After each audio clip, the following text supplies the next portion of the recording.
Un libro, una voz, presenta Grandes Esperanzas. Una novela escrita por Charles Dickens. Narrada con la voz de un servidor, Miguel Ibars.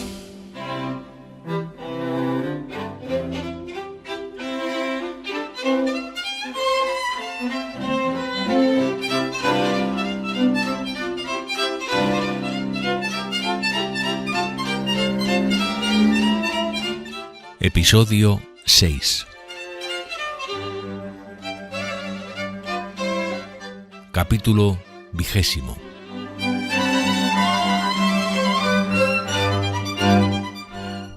Había más de 5 horas de trayecto desde nuestro pueblo a la capital.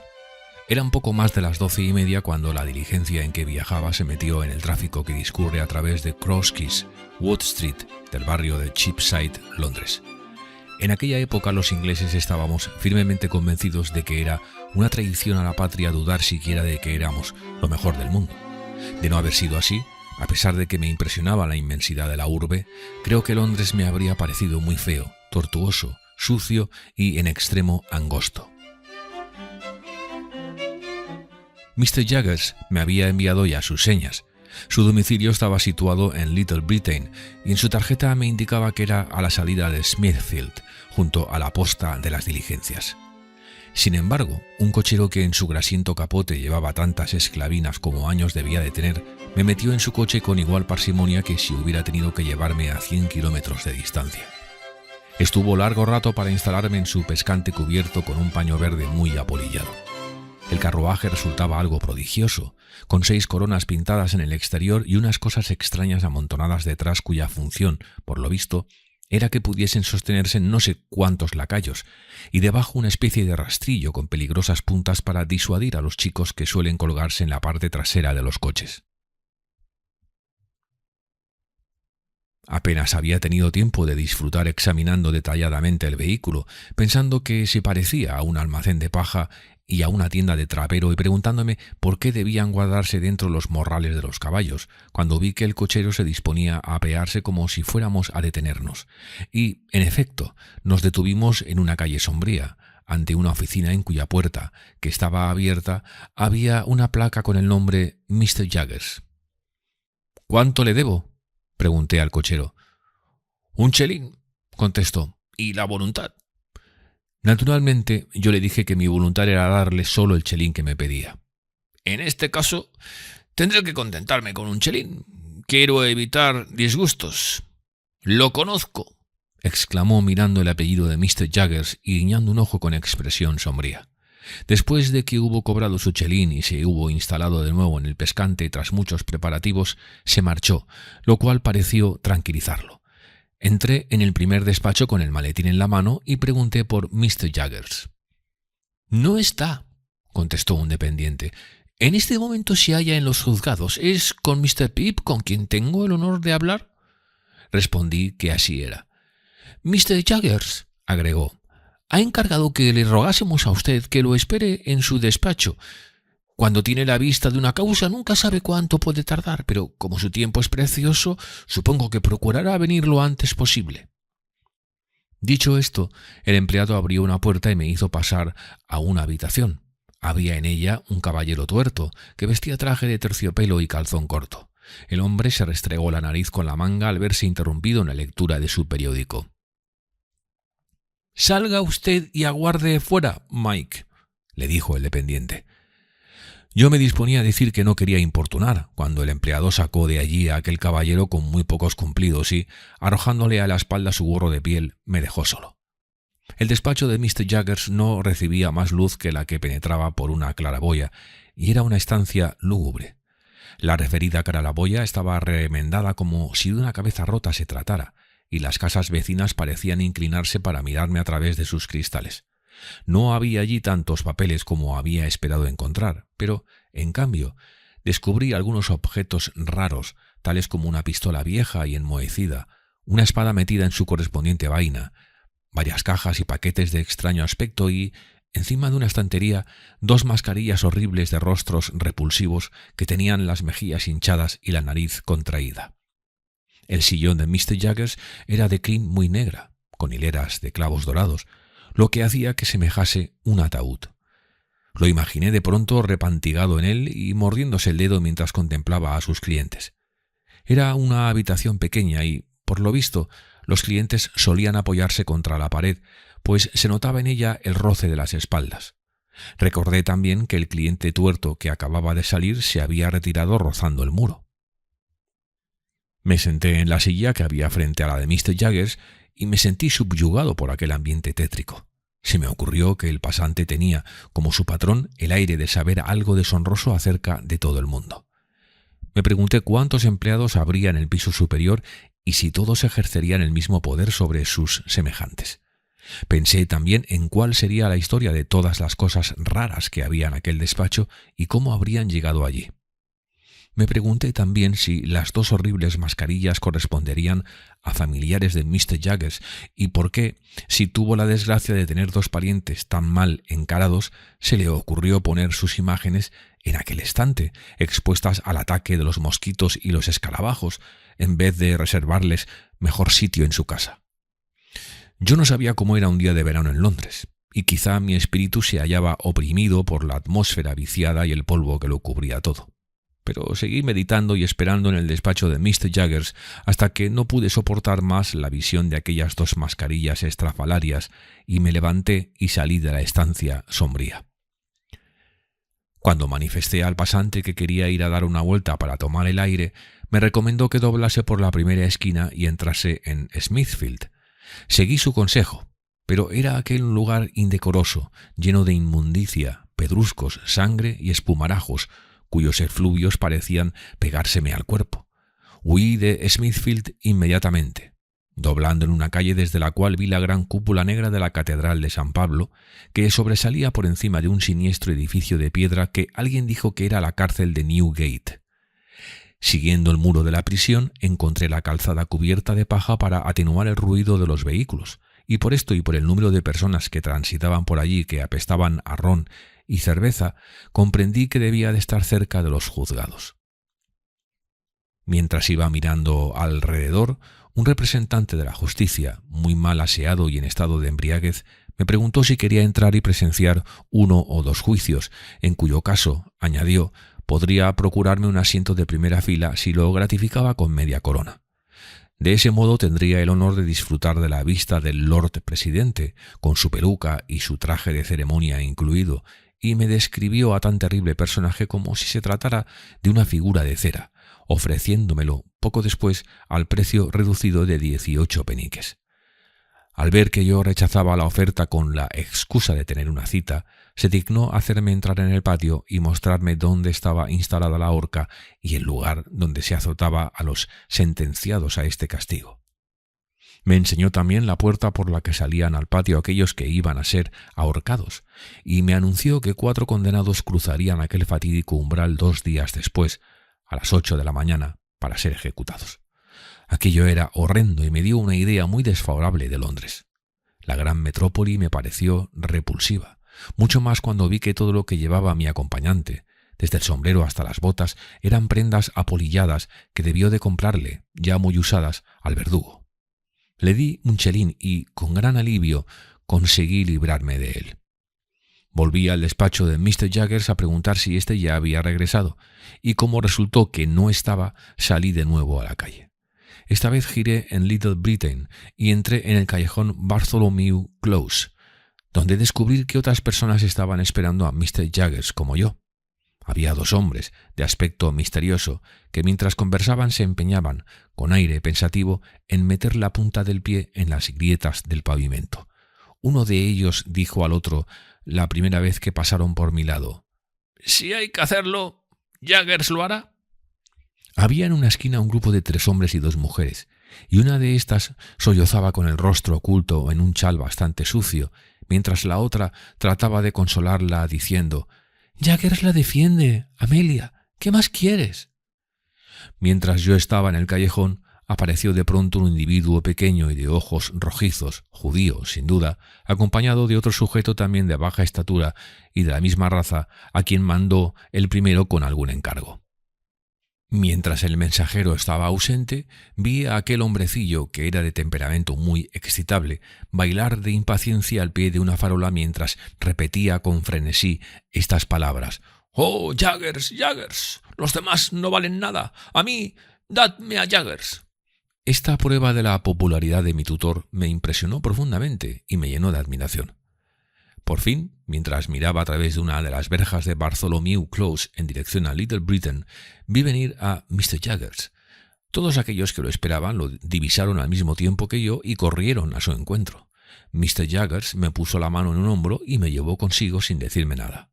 Volviéndose hacia quienes lo seguían, habló en primer lugar a los dos hombres de aspecto misterioso. «No tengo nada que decirles, ni quiero saber más de lo que sé», manifestó. «En cuanto al resultado, es cuestión de azar. Ya se lo dije a ustedes desde un principio. ¿Han pagado a Wemmick?»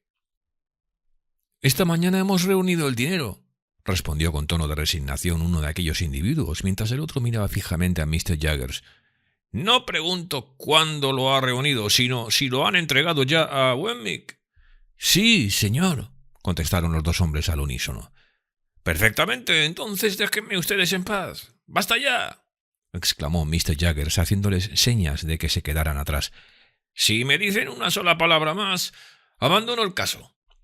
«Hemos pensado, Mr. Jaggers», comenzó uno de los hombres quitándose el sombrero. «Esto es precisamente lo que les he recomendado que no hicieran», replicó Mr. Jaggers. «¿Ustedes pensar? Ya pienso yo por ustedes. Y esto basta. Si los necesito, ya sé dónde encontrarlos. No quiero que anden ustedes buscándome. Basta, ni una palabra más». Aquellos dos sujetos se miraron, mientras Jaggers volvía a indicarles con un gesto que lo dejaran en paz, y se apartaron sumisamente, en silencio.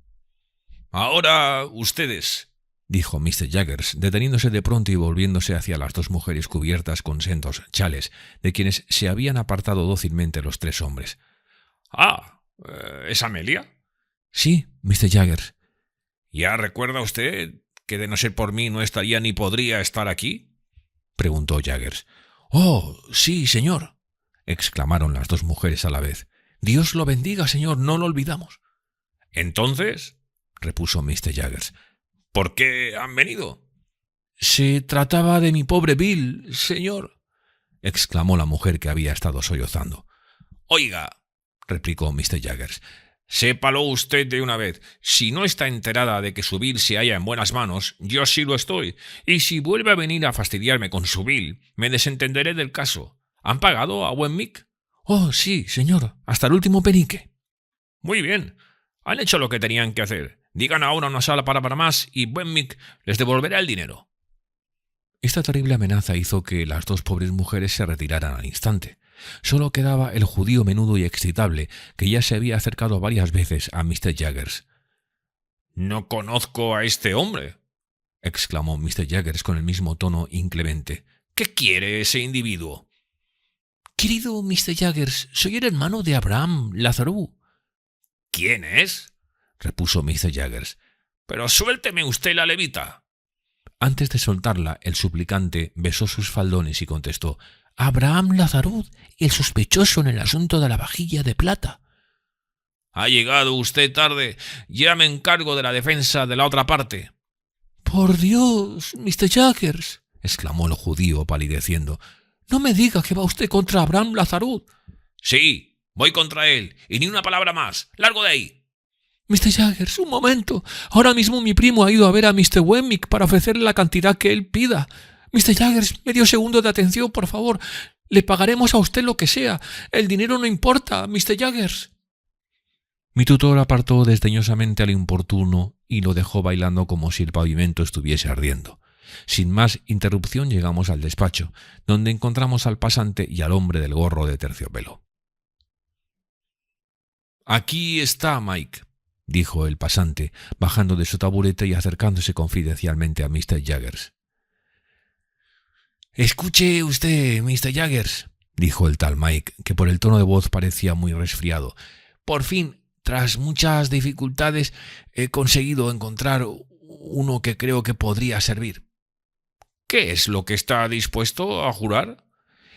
Verá usted, Mr. Jaggers, repuso Mike, restregándose la nariz con su gorro. En términos generales, creo que cualquier cosa. Mr. Jaggers, enfadado, exclamó: «Ya le advertí que si se atrevía a hablarme en estos términos se arrepentiría usted. Vaya desfachatez la de este maldito tunante». El cliente estaba asustado, aunque no acertaba a comprender qué mal había hecho que pudiera motivar la actitud de su interlocutor. «Estúpido», le dijo el pasante en voz baja al tiempo que le tocaba disimuladamente el codo. «¡Qué tonto es usted! ¿Por qué se lo ha dicho a la cara?» «Voy a repetir mi pregunta y por última vez», gritó mi tutor con tono severo. «¿Qué es lo que está dispuesto a jurar el hombre que ha encontrado?» Mike lo miró fijamente, como procurando aprender una lección en la expresión de su cara, y contestó lentamente: «¿Que lo considera una persona honrada o que estuvo con él la noche en cuestión?»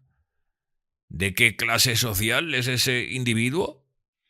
Mike miró alrededor, luego nos miró fijamente, uno a uno, y comenzó a explicar. «Lo hemos visto como...» Pero mi tutor lo interrumpió gritando: «¿Cómo? ¿Que lo han visto ustedes?» «¡Qué torpe!», murmuró el pasante tocándole de nuevo el codo. Mike miró otra vez en torno, desconcertado, consiguió serenarse y prosiguió: «Viste como un respetable pastelero». «¿Está aquí?», preguntó mi tutor. «Lo he dejado sentado en unos escalones a la vuelta de la esquina», respondió Mike. «Hágalo pasar por delante de la ventana para que yo lo vea». La referida ventana era la del despacho. Los tres nos ubicamos detrás de la persiana y al cabo de un rato vimos pasar al individuo, como por casualidad, acompañado de un sujeto alto, con cara patibularia y ataviado con un traje blanco, muy estrecho, y un gorro de papel. Aquel inocente pastelero no parecía estar muy sereno y tenía un ojo amoratado y verdoso, disimulado con alguna clase de maquillaje. «Dile que se lleve su testigo de inmediato», dijo mi tutor al pasante, con tono de repugnancia, «y pregúntale qué se propone al venir con un tipo de tan mal aspecto». Mi tutor me condujo entonces a su despacho, y mientras iba desayunando de pie, me expuso las disposiciones que acababa de tomar por mi cuenta. Yo tenía que presentarme en la posada Bernards y ocupar las habitaciones del joven Pocket, donde se había instalado una cama para mí. Estaría en compañía del joven Pocket hasta el lunes, cuando ambos iríamos a la casa de su padre para ver si ésta me gustaba. Me indicó también a cuánto ascendería la pensión, y me entregó las tarjetas de los comerciantes con quienes tenía que tratar para todo lo referente a vestimenta y cuanto pudiese necesitar. «¿Encontrará usted crédito suficiente, Mr. Pip?», añadió mi tutor mientras bebía una copa de jerez que olía como todo un barril. «De esa forma podré comprobar todas las facturas y detenerlo si lo veo en camino de caer en manos del alguacil. Claro que acabará usted mal de todos modos, pero no será culpa mía». Tras reflexionar un instante sobre estas palabras alentadoras, pregunté a Mr. Jaggers si podía mandar por un coche. Él respondió que no valía la pena, porque el lugar a donde tenía que ir no estaba lejos. Además, si yo lo deseaba, Wemmick podría acompañarme. Supe entonces que Wemmick era el pasante del despacho de al lado. Se hizo bajar del piso superior a otro empleado para sustituirlo mientras estuviera ausente, y yo salí con él a la calle, después de estrechar la mano a mi tutor. Encontramos a muchas personas esperando fuera, pero Wemmick se abrió paso entre el grupo diciendo con frialdad, pero resueltamente: «Nada, es inútil. No quiero hablar ni una palabra con ustedes». Y pronto los dos nos alejamos de aquellos infelices que esperaban en vano.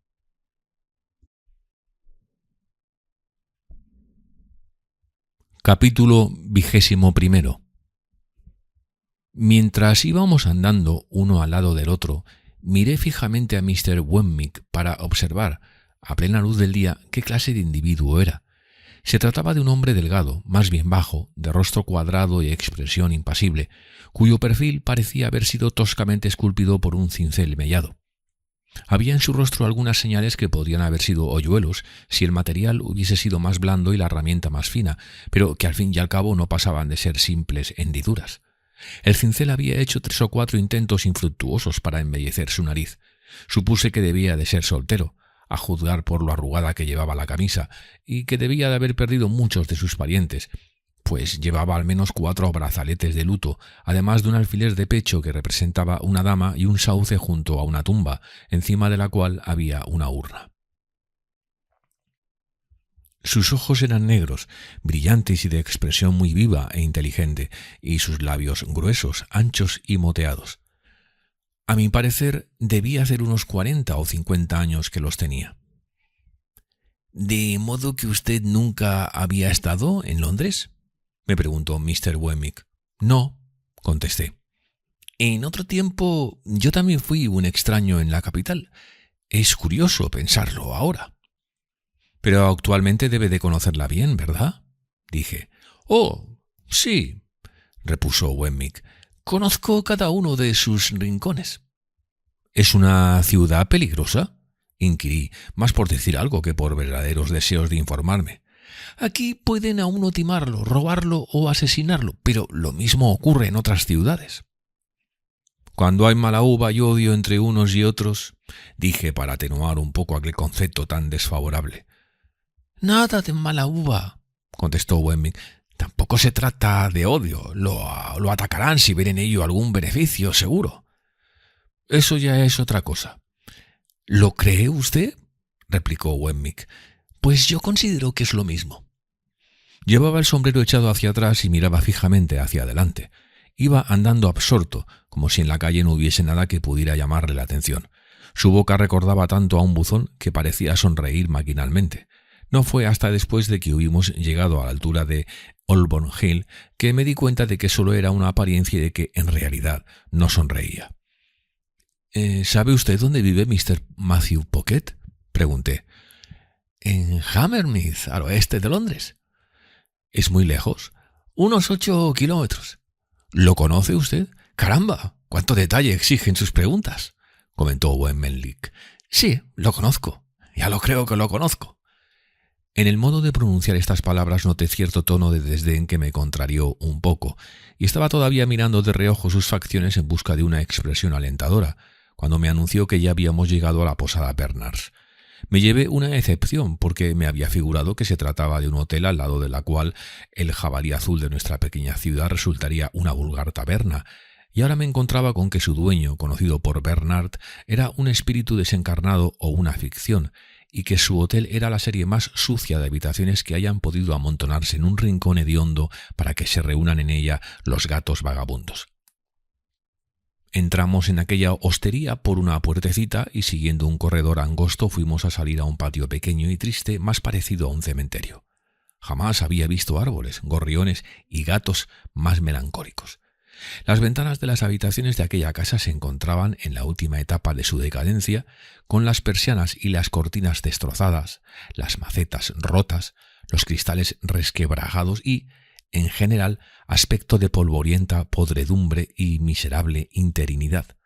El letrero que anunciaba «se alquila» parecía hacerme guiños, como si ya no se presentasen allí nuevos huéspedes desgraciados que se resignaran a quedar enterrados allí como los actuales ocupantes. Un luto sucio de hollín y humo adornaba aquella desolada creación de Bernard, que llevaba la cabeza cubierta de ceniza y sufría penitencia y humillación como si de un vulgar cubo de basura se tratara. Esto en lo tocante a mi sentido de la vista, pues luego había la podredumbre seca y la húmeda, la corrupción silenciosa de los sótanos y las buhardillas, hedor de chinches y ratones, pestilencia de cuadras, todo lo cual se dirigía a mi olfato gimiendo débilmente: «Pruebe usted la mixtura de Bernard». La realización de la primera de mis grandes esperanzas resultó tan desalentadora que miré desanimado a Mr. Wemmick. «Ah», exclamó éste interpretando erróneamente mis sentimientos, «¿verdad que le recuerda a usted el campo? A mí me ocurre lo mismo». Me condujo a un rincón y me hizo subir por una escalera que parecía en un tris de convertirse en serrín, por lo cual el día menos pensado los huéspedes de los pisos altos se encontrarían sin medio de poder bajar. En la puerta había unas letras pintadas que decían «Mr. Pocket, hijo», y sobre el buzón una etiqueta con la indicación «Volverá dentro de poco». Probablemente no se figuraba que vendría usted tan pronto, explicó Wemmick. ¿Necesita usted algo más de mí? No, muchas gracias, contesté. Como yo guardo el dinero, supongo que nos veremos con frecuencia. Buenos días. Le tendí la mano y él la contempló creyendo, sin duda, que le pedía algo. Luego me miró fijamente y exclamó: «Ah, ya. ¿Tiene usted costumbre de estrechar la mano?» Me sentí en cierto modo avergonzado, creyendo que mi ademán amable ya no debía de estar de moda en Londres, pero respondí que sí. «Yo he perdido esa costumbre», repuso Wemmick, «excepto cuando tengo que despedirme de alguien para siempre. Celebro mucho haberlo conocido. ¿Usted lo pase bien?» Nos estrechamos la mano y después de que él se hubo marchado abrí la ventana y por poco me decapito, pues las cuerdas de la persiana estaban podridas y ésta se vino abajo como una guillotina. Afortunadamente ocurrió tan rápido que no me dio tiempo de sacar la cabeza fuera. Tras escapar de aquel peligro, me limité a disfrutar contemplando una silueta brumosa del edificio y pasé un buen rato mirando tristemente al exterior mientras pensaba que Londres no estaba a la altura de su fama.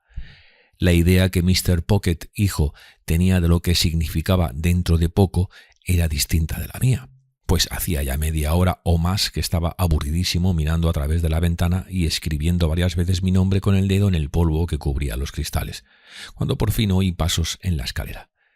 Uno tras otro aparecieron ante mí el sombrero, la cabeza, la corbata, el chaleco, los pantalones y, finalmente, las botas de un miembro de la sociedad poco más o menos de la clase a la que yo aparentaba pertenecer. Debajo de cada brazo llevaba sendas bolsas de papel. «¿Es usted Mr. Pip?», preguntó. «Y usted debe de ser Mr. Pocket», repuse. «¡Caramba! ¡Cuánto lamento haberle hecho esperar! Me figuraba que llegaría usted en la diligencia que pasa por su localidad al mediodía. Por otra parte, si he tenido que salir ha sido por culpa suya. Y no lo digo para excusarme, pero pensé que como venía usted del campo, quizá le gustaría un poco de fruta, y fui a comprarla al mercado de Covent Garden». Por cierta razón que yo sabía, sentí como si mis ojos estuviesen a punto de salirse de sus órbitas. Correspondí a su atención de manera incoherente y comencé a pensar que todo aquello era un sueño. «¡Demonio de puerta! ¡Qué manera de agarrarse!», exclamó Mr. Pocket, hijo. Le rogué que me permitiera echarle una mano con los paquetes. Me los entregó con una sonrisa afable y se puso a luchar contra la puerta. Esta cedió al fin, tan de repente que él cayó encima de mí y yo fui a dar contra el otro lado de la puerta. Los dos nos echamos a reír, pero seguía sintiendo como si mis ojos pretendieran salirse de las órbitas y estuviese soñando. «Hágame usted el favor de entrar», dijo Mr. Pocket, hijo. «Permítame que pase delante. Esto está muy mal amueblado, pero supongo que encontrará su habitación aceptable, puesto que no estará en ella más que hasta el lunes. Mi padre ha creído que pasaría usted mejor el día de mañana conmigo que con él y que tal vez le apeteciera dar un paseo por Londres. Será un placer para mí enseñarle la capital. En cuanto a la comida, imagino que la encontrará usted apetitosa, pues nos la servirán del restaurante próximo. Pero es necesario decírselo a cargo de usted, pues tales son las órdenes de Mr. Jaggers. Por lo que respecta a nuestro alojamiento, casi puede considerarse espléndido, porque he de ganarme la vida y mi padre no puede darme nada y aunque pudiese, yo no lo aceptaría. Esta es nuestra salita, con las pocas sillas, mesas, alfombras y otras cosas que he podido traer de casa. No se figure usted que el mantel, los cubiertos y las vinagreras me pertenecen, pues han sido traídas del restaurante en su honor. Este es mi dormitorio. Es algo ruinoso, como todo lo de Bernard. Este otro es su dormitorio. El mobiliario ha sido alquilado, pero creo que servirá. Si desea usted algo más, iré a buscarlo. Las habitaciones están un poco aisladas y nos encontraremos bastante solos, pero supongo que no vamos a reñir. Ay, perdone usted, lo he tenido todo este rato con la fruta en las manos.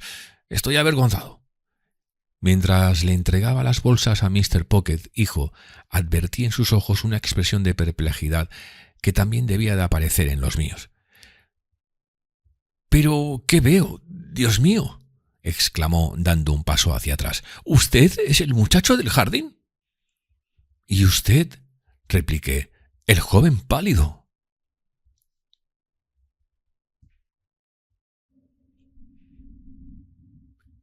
Episodio 22. El joven pálido y yo nos echamos a reír a carcajadas. «¿Cómo podía figurarme que era usted?», —exclamó él—. ¿Y yo? ¿Cómo podía pensar que usted fuese aquel jovencito? Nos miramos de nuevo y volvimos a soltar grandes risotadas. —Bueno —anunció él al tiempo que me tendía la mano alegre y amigablemente—, aquel incidente quedó zanjado y confío en que tendrá usted la bondad de perdonarme los golpes que le propiné. De estas palabras deduje que Mr. Herbert Pocket, que pues tal era el nombre del joven, seguía confundiendo su intención con sus actos, pero contesté con modestia y nos estrechamos cordialmente las manos. —Por entonces usted no disfrutaba aún de su fortuna actual, ¿verdad? —preguntó Herbert Pocket. —No —respondí—. He oído decir que esta circunstancia se ha producido últimamente. En aquel tiempo era yo quien iba, en cierto modo, en pos de la fortuna. —¿De veras? —Sí, Miss Havisham me mandó llamar para ver si conseguía simpatizar conmigo, pero no sucedió, o al menos no me consideró la persona indicada. Me pareció cortés contestar que me extrañaba mucho. —Dio prueba de tener muy mal gusto —afirmó Herbert entre risas—, pero fue así. Me mandó llamar para hacer una prueba y si esta hubiese resultado favorable, creo que Miss Havisham me habría dispensado su valiosa protección y hasta quizá me hubiera convertido en el qué sé yo de Estela. —¿Qué quiere usted decir? —pregunté con curiosidad. Estaba colocando la fruta en el frutero mientras íbamos hablando y esta ocupación hizo, tal vez, que no acabara de expresar el sentido completo de su frase. —¿En prometido, en novio, en lo que sea? —prosiguió mientras seguía llenando el frutero. —¿Cómo pudo usted resistir tal decepción? —La verdad es que no me interesaba —respondió—. Es una mujer tosca. —¿Miss Havisham? —pregunté extrañado. —No digo que ella no lo sea, pero me refería a Estela. Es muy arrogante y caprichosa y, además, dura de corazón, y Miss Havisham la ha criado para tenerla como instrumento de venganza contra el sexo masculino. —¿Qué parentesco le une a Miss Havisham?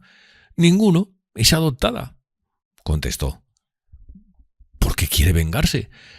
—Pero, ¿es posible que lo ignore usted, Mr. Pip? —Pues lo ignoro.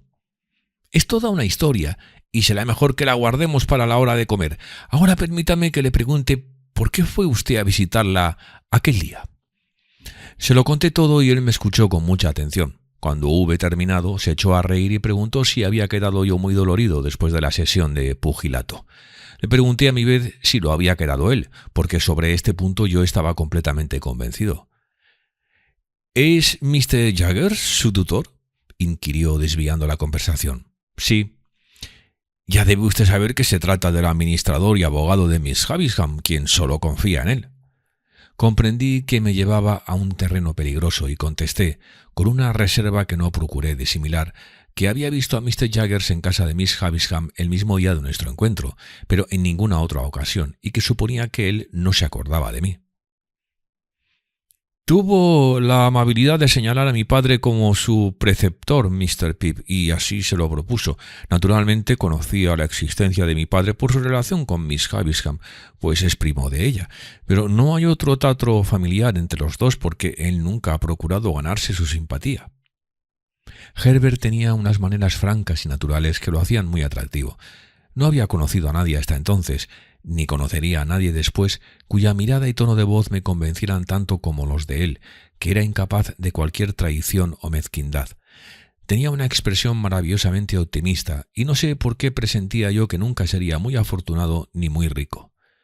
Él continuaba siendo el joven pálido, y a pesar de su vivacidad y su conversación animada, se le notaba cierta languidez que no parecía revelar un vigor natural. No era guapo, pero sí muy amable y jovial, cualidades infinitamente mejores. Su figura estaba completamente desprovista de gracia, pero lo compensaba con su vivacidad.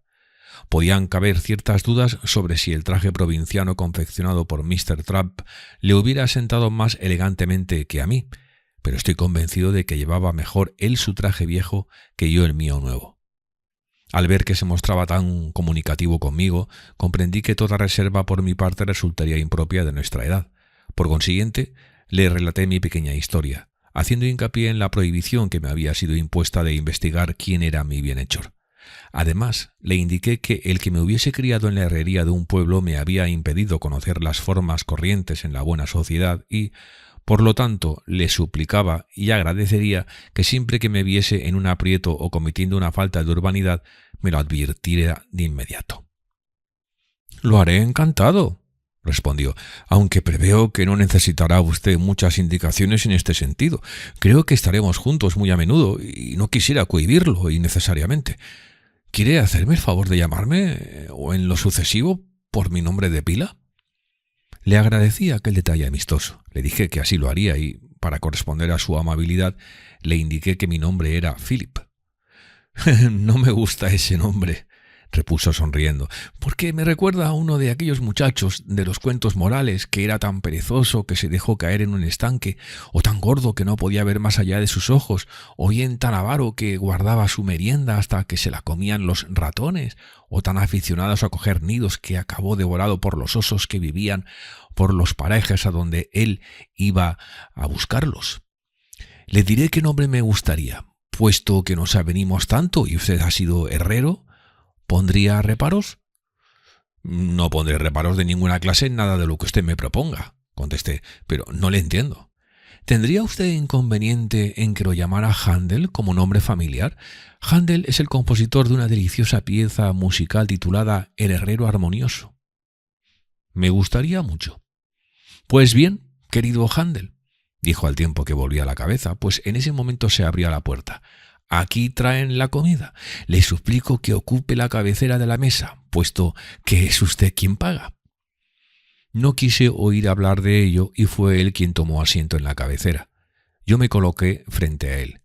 Era una comida apetitosa, digna incluso de un banquete, y fue más agradable todavía por el hecho de que comíamos los dos solos, sin la presencia de personas mayores y con todo Londres alrededor de nosotros.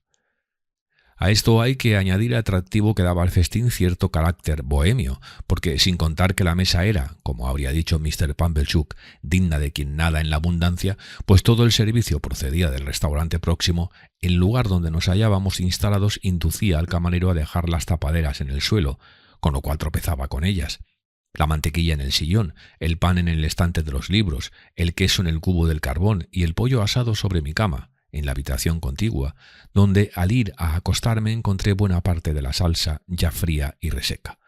De todos modos, cuando el camarero se retiró, yo me sentía muy satisfecho. Nos hallábamos a la mitad de la comida cuando recordé a Herbert que había prometido que me contaría la historia de Miss Havisham. «¿Es cierto?», dijo. «Voy a cumplir lo prometido inmediatamente, pero antes permítame, Händel, que a manera de prefacio le indique que en Londres no es costumbre meterse el cuchillo en la boca para evitar accidentes y que, aunque el tenedor está reservado para esto, no tiene que introducirse más adentro de lo estrictamente necesario. Es un detalle de poca importancia, pero siempre es mejor hacer lo que hacen los demás. Por otra parte, la cuchara no suele cogerse por encima, sino por debajo, lo cual tiene dos ventajas. En primer lugar, permite llevarla más fácilmente a la boca y evita en gran medida aquella actitud de abrir ostras que hace que rocemos el brazo de nuestro vecino». Me hizo estas amigables advertencias de forma tan graciosa que los dos nos echamos a reír y no me ruboricé. «Ahora», prosiguió, «pasemos a lo de Miss Havisham. Sepa usted que fue una niña mimada. Su madre falleció cuando ella todavía era muy pequeñita y su padre nunca le negó nada en absoluto. El hombre tenía una fábrica de cerveza en la región de donde usted procede. Era un caballero rural, aunque no sé por qué se ha de dar tanta importancia a un simple cervecero. Pero no cabe duda que no es posible ser caballero y tener tahona, y, en cambio, es posible ser caballero y tener fábrica de cerveza. Pero lo cierto es que una persona distinguida no puede tener un establecimiento de bebidas, ¿verdad?», pregunté. «De ninguna manera», contestó Herbert. «Pero un establecimiento de bebidas puede mantener a una persona distinguida. En fin, Mr. Havisham era muy orgulloso. Y su hija también». «¿Miss Havisham era hija única?», inquirí. «Aguarde un poco, que a eso vamos. No era hija única. Tenía un hermano por parte de su progenitor. Su padre había vuelto a casarse en secreto con su cocinera, según creo». «Creí que era orgulloso», dije. «Sí, querido Händel, lo era, y mucho. Precisamente se casó en secreto con su segunda mujer debido a su orgullo, y al cabo de algún tiempo ella murió. Me parece que hasta después de su muerte no contó a su hija lo que había hecho, y entonces el hijo entró a formar parte de la familia y vivió en la casa que usted ya conoce. A medida que fue convirtiéndose en un joven y luego en un hombre, se volvió vicioso, derrochador, indómito, un mal sujeto en todos los sentidos. Por esta razón su padre decidió al fin desheredarlo, pero en la hora de su muerte se arrepintió y lo dejó en situación holgada, aunque no tanto como a Miss Havisham. Tome otra copa de vino y permita que le diga que en sociedad no es costumbre vaciar la copa hasta el final. Yo acababa de hacer precisamente eso. Le agradecí la observación y me disculpé. Él contestó «no hay de qué» y prosiguió. Miss Havisham fue desde entonces una rica heredera y, como es de suponer, muchos hombres la pretendieron. Su hermano volvía a disponer de abundantes recursos económicos, pero después de pagar sus deudas y despilfarrar el resto, quedó en la ruina con una rapidez aterradora. Se llevaba cada vez peor con su hermana, a quien responsabilizaba de las decisiones que había tomado su progenitor. Y ahora llegamos a la parte más cruel de la historia, y le advierto, querido Handel, que nunca debe meter la servilleta dentro del vaso. No sabría decir por qué razón estaba esforzándome en comprimir la servilleta dentro de aquellos límites de cristal. Nuevamente le di las gracias y me disculpé, y él repitió, satisfecho, que no valía la pena, y prosiguió. Cierto día apareció en escena en las carreras, en un baile o donde a usted le parezca mejor, un señor que se puso a cortejar a Miss Havisham. Yo no lo conocí porque hace 25 años de esto que estoy explicando, pero sé que solo alguien prejuicioso o ignorante podía confundirlo con un caballero. Al menos así lo afirma mi padre, pues asegura que ningún hombre puede simular saber lo que no es. Según él, no hay barniz capaz de disimular el grano de la madera, y cuanto más barniz se le pone, más se nota el grano. Bien, sigamos. El referido señor persiguió a Miss Havisham declarándose loco de amor por ella. Creo que la joven nunca había demostrado, hasta entonces al menos, mucha sensibilidad. Pero en aquella ocasión manifestó toda la pasión de que era capaz y se enamoró perdidamente de aquel hombre. No cabía duda que lo idolatraba. Él se aprovechó de su cariño para explotarla de manera tan sistemática que consiguió que le entregara sumas considerables y la indujo a comprar a su hermano, por un precio fabuloso, su participación en la fábrica de cerveza que su padre había tenido la debilidad de delegarle, bajo pretexto de que cuando él fuese su marido pondría en marcha el negocio y lo dirigiría personalmente. En aquella época Miss Havisham aún no había contratado los servicios de Mr. Jaggers. Además, estaba demasiado enamorada para pedir consejo a nadie. Sus parientes eran pobres, chismosos y entrometidos, exceptuando a mi padre. Este, aunque pobre, no era celoso ni servil. Como entre ellos era el único que tenía un temperamento independiente, le advirtió que favorecía demasiado a su pretendiente y era excesivamente generosa con él. Ella aprovechó la primera ocasión para echar a mi padre de su casa, en presencia de su novio y de forma tan violenta que mi padre no ha vuelto a verla. Me acordé de cuando dijo: «Cuando yo haya muerto, Matthew vendrá a verme por fin, entonces me hallará tendida, exánime, sobre esta mesa», y pregunté a Herbert si su padre todavía estaba tan enfadado con ella. «No es eso», repuso él, «pero Miss Havisham lo acusó en presencia de su novio de haberse sentido defraudado en sus esperanzas de sacar provecho de ella, y seguramente él también lo creyó así. Para terminar, digamos que el día de la boda ya estaba fijado, los trajes de la novia comprados, el viaje de luna de miel proyectado, las invitaciones repartidas, todo, en fin. Pero llegó el día y el novio no.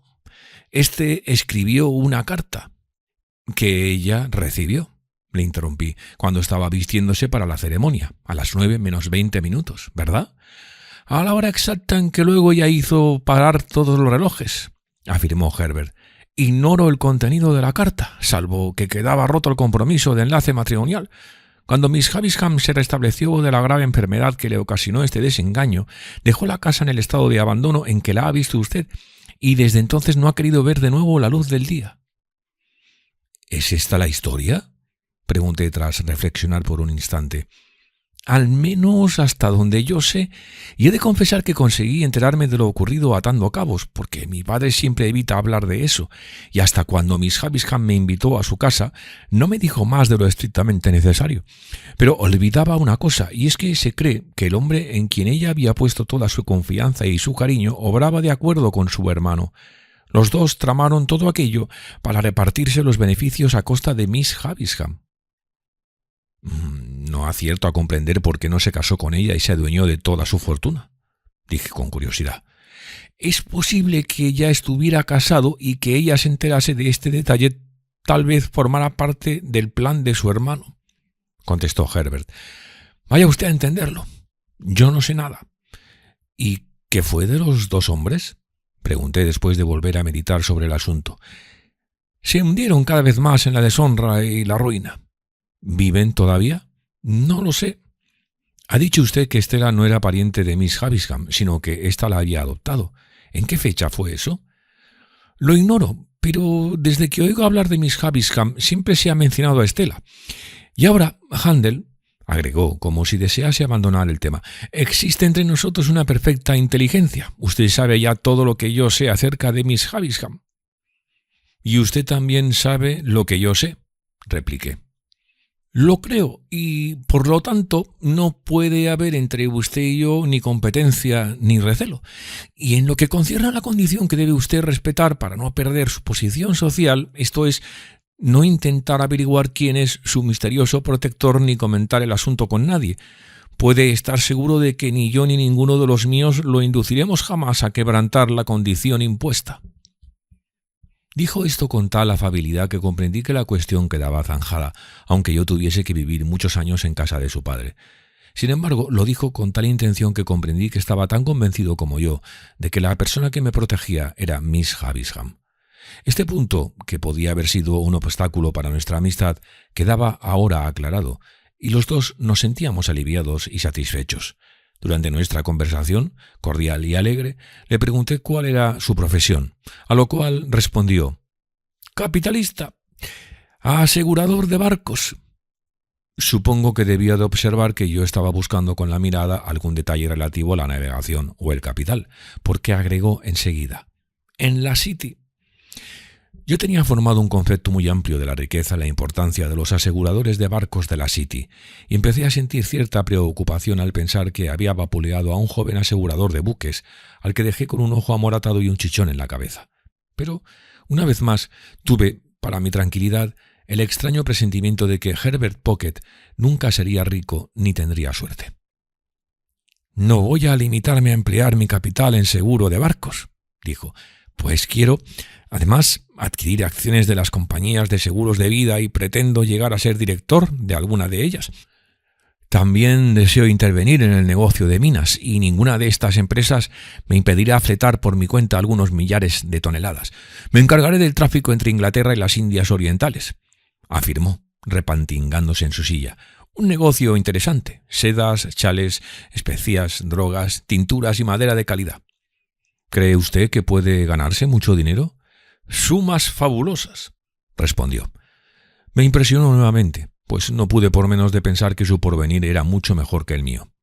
«Me parece», prosiguió, «que también comerciaré con las Indias Occidentales, en el ramo del azúcar, el tabaco y el ron, y con Ceilán, particularmente en el negocio del marfil».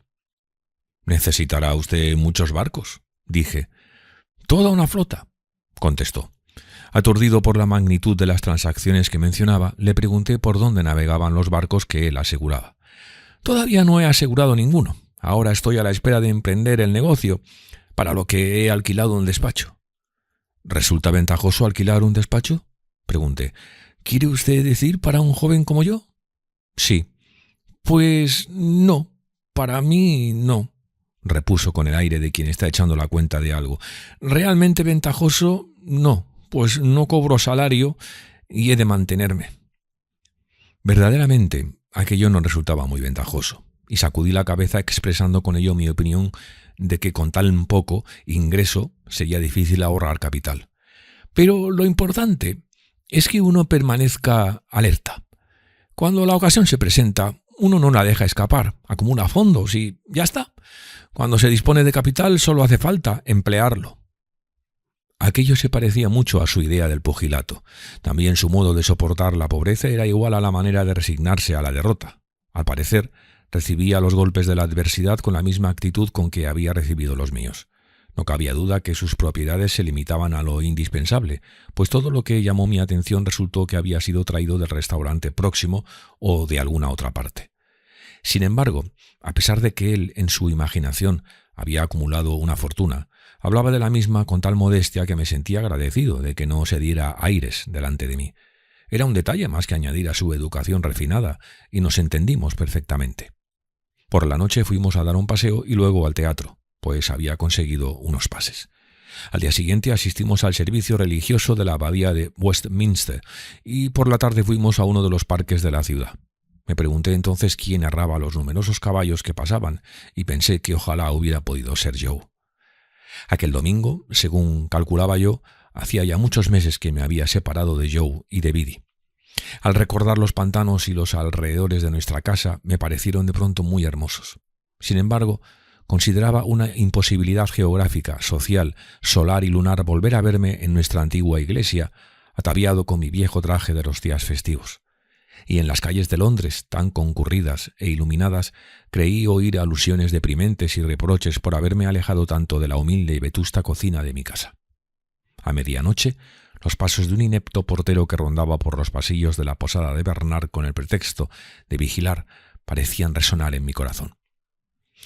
El lunes por la mañana, a las 9:45, Herbert fue al despacho sencillamente para hacer acto de presencia y, supongo, para estar al corriente.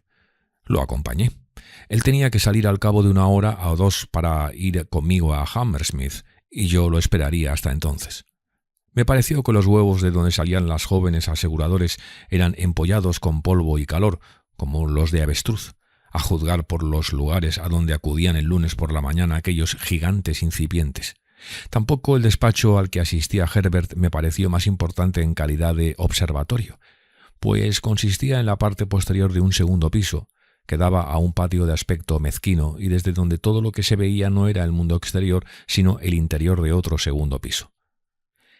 Permanecí allí hasta cerca del mediodía y luego fui a la bolsa, donde vi a unos hombres sentados debajo de unos anuncios marítimos, a quienes tomé por grandes comerciantes, aunque no pude comprender por qué se mostraban tan taciturnos. Cuando llegó Herbert, fuimos a almorzar en un renombrado restaurante que me causó muy buena impresión.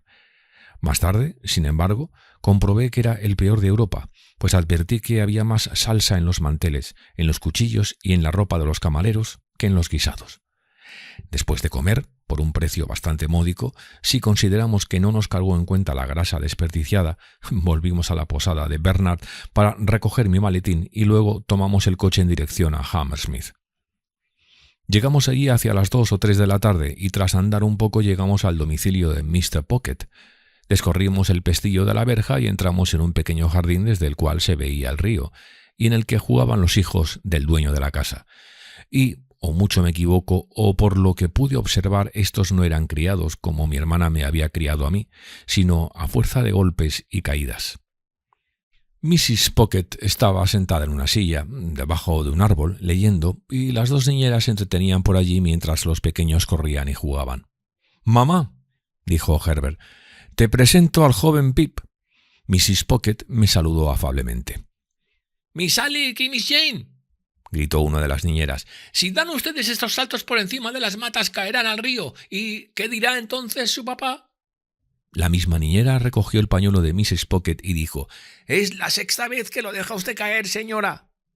Mrs. Pocket se echó a reír. «Gracias, Flopson», contestó, y prosiguió su lectura. En su rostro apareció enseguida una expresión absorta, como si hiciese una semana que estuviera leyendo, pero apenas podía haber leído media docena de líneas cuando fijó sus ojos en mí y preguntó, «¿Cómo sigue su madre?»